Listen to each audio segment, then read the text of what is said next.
Painless self-treatment of heat in 30 minutes. Avis Hospital, Hyderabad. Rama Garu. When we see some people, no matter how bad luck they have, they turn it into luck. They even convert the loss they have into profit. The same is true in reverse. No matter how lucky some people are, it keeps turning into bad luck. This and that keeps changing, right? People's mindset also changes depending on their time. They think that they have a problem and fall down. Some people fall to the ground. There is one person who thinks about that problem and tries. Fate helps such a person. He fixes and corrects what has fallen under him and how he stands up. We cannot say how each one is. In such a case, do we say that God made hand or man made hand? Yes, one of the palms is made by God and the other is made by man. His determination, dedication, courage and the mentality of not losing courage are set by his mindset. We see some people like that. Yes, we think that they have a lot of bad luck, but he stands up. It is not only the way that they come together, but his mindset is also the reason. We cannot say, oh, there is a good story about this. I really liked it. It is a short story but it is very good. Once upon a time, there was a slave named Vamangu. This slave worked for a ship merchant.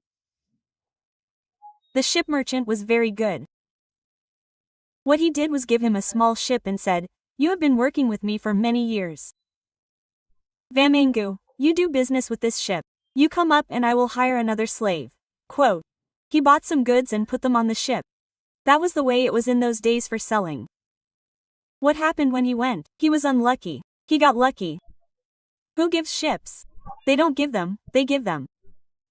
But when he went out to sea, the ship got caught in a storm and broke. Alas! The whole thing was completely flooded. All the slaves and people on board were lost. But Vamangu survived. What if he was lucky again? If Vamangu, who survived, found some wooden plank, he held onto it and somehow survived. He reached an island in 4 days. Okay, he knew it was an island, everything was fine, but as he went a little further, he thought that someone had reached a place and was looking for food on the ground. He wondered if he would find some food. Let's see what was actually here. He came forward and thought that it was all like a beautiful empire. The island was very well furnished and nice. As soon as he went to that island, everyone was talking as if they remembered him. I don't understand. They all seem to remember me. What? How do they know me? He was surprised. What happened in the meantime? A chariot with ministers, vassals, and them, blowing trumpets and harps came to him. To this Vamangu. Vamangu was surprised. I am a slave. How did I become a ship merchant? Now I am a Kandisi. What do I have for my livelihood? Why are all these people coming to meet me? Quote, if you think so, they all said, hello, are you well? Come, get on the chariot. Quote, was very surprised. Who do you think you are? We know you are foreigners. You have come from somewhere. Even if you are a foreigner, from today onwards, you are our king. He said, what is this? You have suddenly become a king. If you think that you are the captain of the ship, misfortune has befallen you. I fell into the water. If you are lucky enough to be alive, now you are even more lucky, king. Even if you are going, you are going. He went. His companions, who had been in the water for 4 days, gave him a clean bath, fed him a full meal, and made him a king in the evening. He became a king. A dinner was held for the island that night. While sitting at the dinner that night, he asked, what is this story? Why are you making a newly arrived foreigner a king like this? That is, since when has this island been rich? We have work, we have food, we have everything, but we do not have a regular monarchy, we do not have kings, we do not know what to do. Or not to do. We used to do things in various ways, but a foreigner, a great sage, came here. He was very wise. He came here and took over the reins of our kingdom. What he said was that you should not quarrel among yourselves like this, you should have a king. If one of you is the king, the rest of you should answer to him because everyone is equal there, so make the foreigner the king. If any foreigner comes, he will become the king. Oh. After a year, take him and leave him in a forest in a corner of this country. If he is the king for a long time, he will have power over you.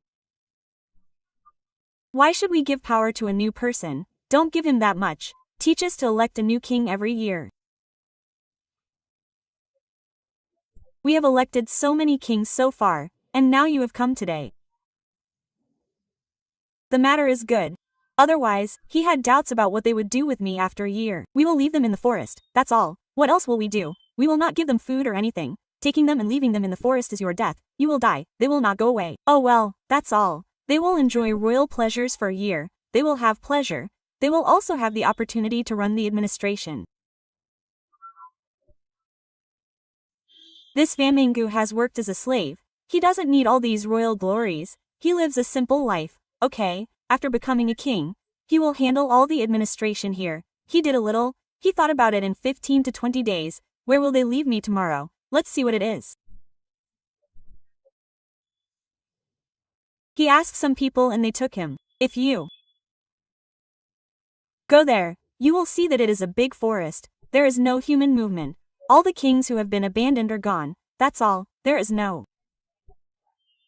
food. There is nothing. There has been no king for 2 or 3 months. If this kingdom had been abandoned 2 or 3 months ago, how would they have survived if there was no food? Yes. But he knew one thing. There is a lot of wood there. There are so many trees. The soil is very fertile.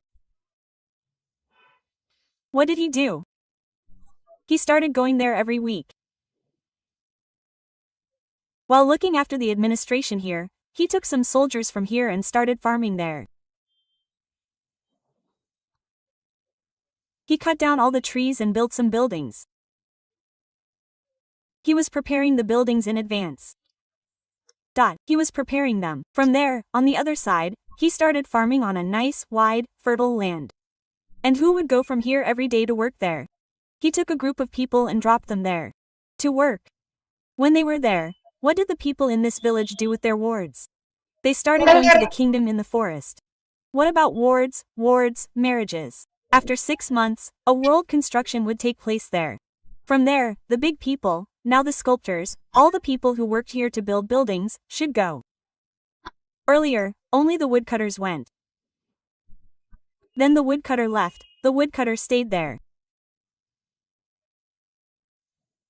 They enjoyed the fresh air, the new crops, the first crops.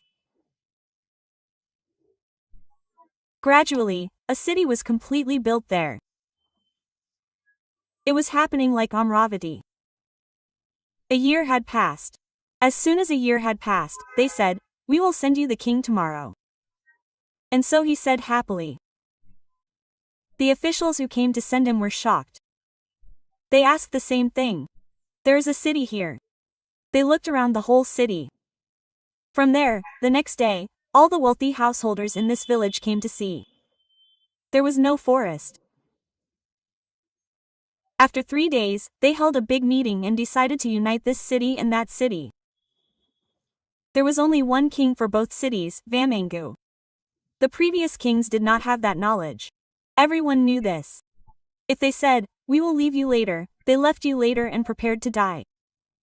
What did he do? He built a world. A visionary is a person with vision. A person with vision will always be a king. Without thinking, he thought that Vamangu should be the king of these 2 great cities. The people had the intelligence to respect his vision. They respected him and made him the king. Vamangu became the king forever. Later, 1 or 2 daughters of these wealthy householders were given to him in marriage. His children became kings. After that, he also became the king here. The story of the 2 great cities. Let's look at how smart we are at home. Namaste. Namaste ji.